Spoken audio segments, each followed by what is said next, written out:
When people think about the soul of a place, they usually think about its beauty, but it's something else. It's something that runs much deeper. I believe that the true soul of a place is revealed by how it takes care of its people, and especially those who are usually forgotten. My home is Hawaii. I live in a place that's half the world away from Bhutan, and I bring to you the magic of the spirit of aloha. Yes, Hawaii is beautiful, but the Hawaii that shapes us is more than its beauty. It's about our way of life. My father used to say that you get out of life what you put into it. But for people like me that grew up in the sugar plantation towns, we were lucky because we got more. I was born in a time and place in Hawaii when sugar was king. We're poor, but we didn't know that we were poor because we felt that we had everything that we needed. We thrived as a community. When you caught 2 fish, you kept one for yourself and gave the other to your neighbor. When you harvested your garden, you kept enough for that evening and you gave everything else away. We weren't inspired by the accumulation of money. Instead, we aspired to be people of character, people who were fearless, where trust, generosity, and friendship weren't virtues that we strive for. They were a way of life.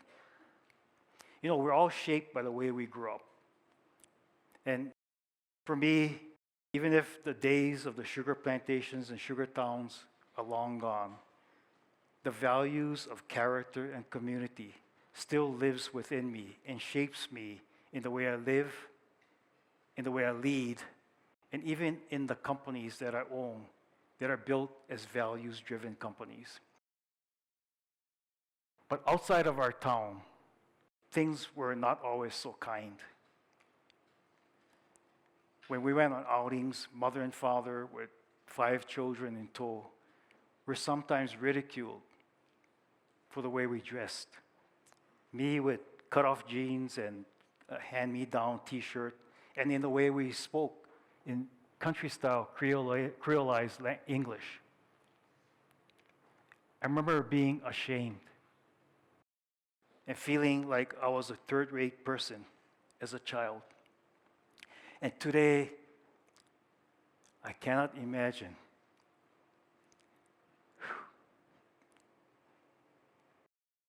how my mother and father must have felt.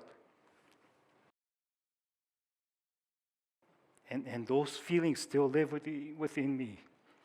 So when I see the faces of people on the street, people in public places, people who are marginalized and feel that their lives don't count, I know that feeling.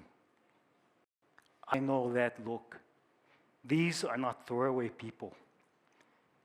So when homelessness became a large issue in Hawaii, I naturally felt that the long-term solution for homelessness was about building community and not only about building shelter. So that was the genesis of the creation of Kahauiki Village, a community for homeless families designed for dignity in a place to rebuild people's lives. But getting Kahauiki Village off the ground wasn't easy because when we started, I didn't know how we were going to build it or where the money was going to come from. But the need was overwhelming and the vision was clear. I don't know where the year 2017 went. I put my all into that year.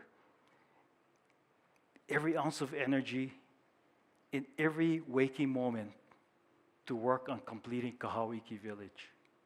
And I was lucky to have an incredible group of friends who were all known to be the top in their industry, who showed up with the same passion and commitment to help fulfill that vision. Together, we created this environment of trust that's unprecedented because millions of dollars in construction was done on a handshake. There were no written agreements. Our word was our bond. And for me, holding together this ecosystem of government and public trust finance and fundraising, construction, social service, volunteerism, public speaking, and giving tours was a big challenge. But all the while, the view of the finish line never faded. Even if I carried with me this feeling of inadequacy, because I'm not a developer. I tell you, it was a lonely and scary time. But miracles showed up in many places. When I went to see suppliers and distributors for help, not one person said no. Resources showed up unexpectedly, and volunteerism blossomed. As thousands of people came to put up walls, plant trees, paint houses, and furnish units, together we built 144 homes with bathrooms and kitchens, and support buildings typical of a plantation town, with child care center, preschool, post office, community store, recreation center. And we even built our own power system that made the village the first community in the world to be completely off the grid. When we finished our first 30 homes, we had a welcoming event for the first 30 families to get their keys. And I saw this mother and child, and I instinctively reached out to this child. And I asked him to come to uncle, an endearing term for an elder. When I held him in my arms,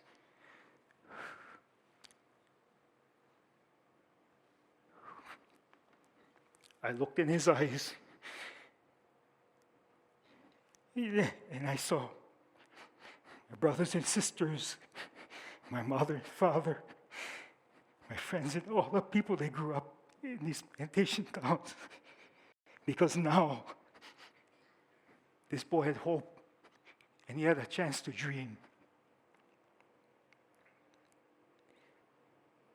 Over the years, there are so many people that came to visit Kahauiki Village. And they almost always would say, there's really something special about this place. I see smiling faces. I hear laughing children. And this is what I tell them. What you feel is the soul of Kahauiki Village. And the soul of Kahauiki Village is the accumulated soul of all the people who put their all into making it happen. This is a story not only about homelessness or building homes.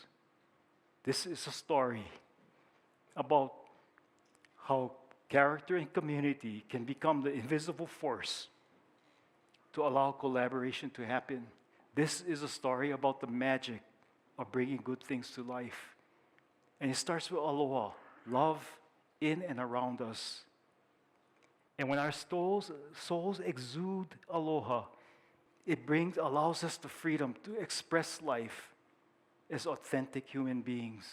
And that authenticity can be contagious in moving the souls of people to find shared purpose. So I ask you this question. It's a question that I ask myself quite often. How do I make my life make a difference? And that's the deepest purpose for rediscovering Hawaii's soul. And it's a journey that's not confined by Hawaii. It's not confined by geography or culture. Because the soul of a place does not live in buildings. It lives in how we see each other and how we feel about each other. In choosing love over fear, community over isolation, and shared humanity over indifference. So when I held that child in my arms in Kahauiki Village and looked at his eyes, I knew that what we're doing was not only about building buildings. It was about restoring dignity. It was about restoring belonging. It was about restoring hope. And that is the means for rediscovering the soul of a place, for that matter, any place. And it begins when you start to care for one another.